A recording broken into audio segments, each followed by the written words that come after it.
कुछ ही पलों में कियारा ने अपनी मर्सिडीज को समुद्र किनारे रोक दिया। रात अपने पूरे शबाब पर थी। नीला समंदर, लहरों की धीमी गूंज और ऊपर फैला हुआ चांद जैसे उनके बीच किसी गहरे राज का गवाह बन गया हो। शिवानी कार की खिड़की से बाहर देखते हुए पूछने ही वाली थी, कियारा हम यहाँ क्यों आए हैं? लेकिन सवाल उसके होठों तक पहुंचने से पहले ही कियारा ने उसके ठोड़ी को थाम लिया। अगले ही पल उनके बीच की दूरी जैसे मिट गई। कियारा के होठ शिवानी के होठों से टकराए। एक गहराई, एक चाहत जो शब्दों से कहीं ज्यादा तेज बोल रहे थे। कियारा के हाथ धीरे धीरे शिवानी की कमर तक फिसल गए। उसे अपनी ओर खींचते हुए उसकी उंगलियां उसकी पीठ पर धीमे धीमे घूम रही थी, जैसे हर स्पर्श से वो उसकी सांसें अपने नाम कर लेना चाहता हो। शिवानी की सांसें तेज थी, फिर भी उसने खुद को कियारा की बाहों में छोड़ दिया। अब वो भी उसके स्पर्श का जवाब दे रही थी। कभी उसके गर्दन पर अपनी उंगलियों से हल्का सा स्पर्श करती, तो कभी उसके बालों से उलझती हुई उसे और करीब खींच लेती। हर लहर की आवाज, हर हवा का झोंका बस एक ही कहानी कह रहा था। दो जिस्म एक अनकही तरफ में खो चुके थे। अपने इस तीव्र और बेकाबू चुंबन को खत्म करने के बाद उनकी आंखें एक दूसरे में उलझ गई। दोनों की नजरों में एक दूसरे को निगल जाने की, खा जाने की उत्तेजना सांप धड़कती हुई दिखी जा रही थी। उस पल शब्द सिर्फ एक रुकावट थे, और तभी कियारा ने एक तेज सांस ली, जैसे कोई गोताखोर अपने पानी में उतरने से पहले लेता है। उसने लगभग झटके से अपनी सीट बेल्ट खोली, ड्राइवर की सीट से बाहर निकली और शिवानी के दरवाजे की ओर बढ़ी। उसने बिना किसी देरी के, लगभग अकड़पन में शिवानी की सीट बेल्ट को झटका दिया और उसे बाहर खींच लिया। फिर समय बर्बाद ना करते हुए उसने पीछे की पैसेंजर सीट का दरवाजा खोला और शिवानी को जबरदस्ती उस सीट पर धकेल दिया। शिवानी सीधे मुलायम सीट पर जा गिरी। कियारा बिजली की फुर्ती से उसके बगल में बैठी और दरवाजे को एक जोरदार आवाज के साथ बंद कर दिया, जिससे बाहर की दुनिया और उनके बीच एक अदृश्य पर्दा गिर गया। अब गाड़ी की धीमी रोशनी में कियारा का अगला कदम था। उसने अपने कपड़ों को कुरूरता हुआ अधीरता से खुला और उन्हें ड्राइविंग सीट की तरफ फेंक दिया। कपड़े फर्श पर पड़े बेजान से। कुछ ही पलों में कियारा पूरी तरह नग्न, उत्तेजित और प्रचंड रूप में शिवानी के सामने थी। उसकी देह की हर पेशी उस समय के लिए तैयार थी। वही शिवानी जिसने अपने होठों को दांतों में दबा रखा था, चलती हुई नजरों से कियारा को देखती रही और मंद मंद मुस्कान के साथ बोली, लगता है आज तुमसे सहन नहीं होगा, बेसब्र हो गई हो। ये सुनकर कियारा ने एक गरजती हुई आवाज में जवाब दिया। उसकी आवाज में गहरा अधिकार था। हाँ वाइफी, आज रोक नहीं पाऊंगा। ये आग अब शांत नहीं होगी। और इसी के साथ कियारा ने बिना किसी चेतावनी के बेइंतहा हड़बड़ी में अपने हाथ सीधे शिवानी के गाउन के अंदर पहुंचा दिए। स्पर्श होते ही शिवानी एक सिसकी हवा में घुल गई। कियारा के इस अचानक बेखौफ कदम से शिवानी का पूरा वजूद कांप उठा। जैसे ही कियारा की उंगलियां शिवानी के अति संवेदनशील अंग में पहुंची, शिवानी के मुंह से एक दमित चीख निकल पड़ा, जिसे वो लाख कोशिशों के बाद भी रोक ना सकी। ये सिर्फ एक आवाज नहीं थी, ये आत्मसमर्पण की पुकार थी। और देखते ही देखते गाड़ी के अंदर शिवानी की तीव्र सिसकियों और कियारा की गहरी बेसब्री सांसों की आवाजें गूंजने लगी। अंधेरी गाड़ी अब उनके वासना के खेल का अखाड़ा बन चुका था। कियारा की गति तेज होती गई। उसकी आंखें शिकारी की तरह शिवानी के चेहरे पर टिकी थी। कुछ मिनटों के उन्मादी स्पर्श के बाद शिवानी खुद को रोक नहीं पाई। उसने गहरी लंबी आह भरी और एक जोरदार चीख के साथ उसका शरीर कियारा की उंगलियों के सहारे चरम पर पहुंचकर शांत हो गया। वही शिवानी को शांत निढाल होती देख कियारा ने अपने जीत का जश्न मनाया। उसने अपनी चमकती हुई उंगली को बाहर निकाला और उसे बड़े ही संतुष्टि भरे अंदाज में अपने होठों से चाटने लगी। शिवानी की आंखें बंद थी। उसका शरीर अभी भी उत्तेजना के बाद मंद गर्माहट महसूस कर रहा था। शिवानी ने अपनी धड़कनों और सांसों को मुश्किल से संभालते हुए कमजोर आवाज में कहा, हमें हमें मेंशन में आगे का काम जारी रखना चाहिए, कोई हमें देख लेगा।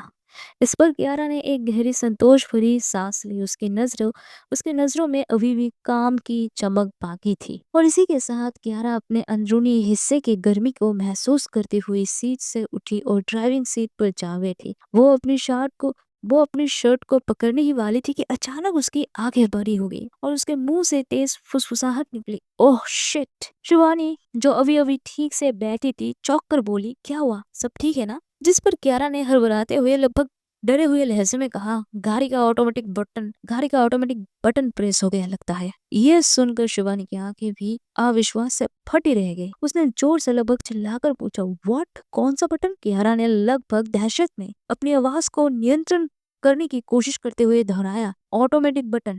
यार, मैंने गलती से इसे सी ट्रैप मोड पर एक्टिवेट कर दिया। और तभी एक जोरदार यांत्रिक झटका लगा। उनकी मर्सिडीज एक पल के लिए थोड़ा ऊपर उठी और उसके टायर अपने आप घूमने लगे। हेडलाइट्स के सामने समुद्र का काला अथाह पानी दिखाई दे रहा था। गाड़ी अब स्थिर धीमी गति से खुद ब खुद पानी की तरफ बढ़ने लगी थी। शिवानी की आंखें भय और अविश्वास से फैल गई। उसने अपनी सीट पर सीधा होते हुए चीख कर कहा, अरे तुम कर क्या रही हो? जल्दी से गाड़ी रोको, ये पानी में जा रही है, अभी रोको। कियारा, जो अब केवल पैंट पहनने की जद्दोजहद में थी, हड़बड़ाते हुए बोली, हाँ हाँ, मैं कर रही हूँ, लेकिन शर्ट तो पहन लूं, ठंड लग रही है। और शिवानी के सब्र का बांध टूट गया। वो आक्रोश में बोली, हम पानी में जाकर डूबने वाले हैं और तुम्हें इस वक्त शर्ट की पड़ी है? क्या मजाक है ये? कियारा ने एक झटके में अपनी शर्ट पहनी, उसे आधी अधूरी बटन लगाते हुए और पैंट को खींच कर अपनी कमर पर फिट करते हुए स्टीयरिंग पर हाथ रखा और गंभीर आवाज में कहा, जब एक बार ये ऑटोमेटिक मोड पर ऑन हो जाता है तो इसे सीधे बंद नहीं किया जा सकता है। इस गाड़ी के सिस्टम में मैनुअल ओवरराइड को हटाया गया है। शिवानी और भी ज्यादा चिल्ला उठी, क्या? तुमने ऐसी पागल गाड़ी रखी क्यों? अब हम बाहर कैसे निकलेंगे? हम तो कियारा ने अब अपनी पेंट की जीप लगाई और पूरी तरह से केंद्रित होते हुए स्टीयरिंग को कसकर पकड़ा। उसके आंखों में अब डर नहीं, बिल्कुल एकदम स्पष्ट योजना थे। शांत, मैं स्पीड को कम कर सकती हूँ। हम इसे ब्रेक कर सकते हैं। जैसे ही ये पानी से कुछ कदम दूर होगी, हम इमरजेंसी विंडो से एग्जिट करेंगे। बस तैयार रहना। गाड़ी अब समुद्र के किनारे की रेतीली जमीन को छूने ही वाली थी। कियारा को असली झंडा झटका तब लगा जब उसने ब्रेक पेडल पर पैर रखकर गाड़ी की रफ्तार कम करने की कोशिश की, लेकिन कुछ नहीं हुआ। गाड़ी की तेज स्थिर गति जारी रही, मानो वो समुद्र की तरफ खींची जा रही हो।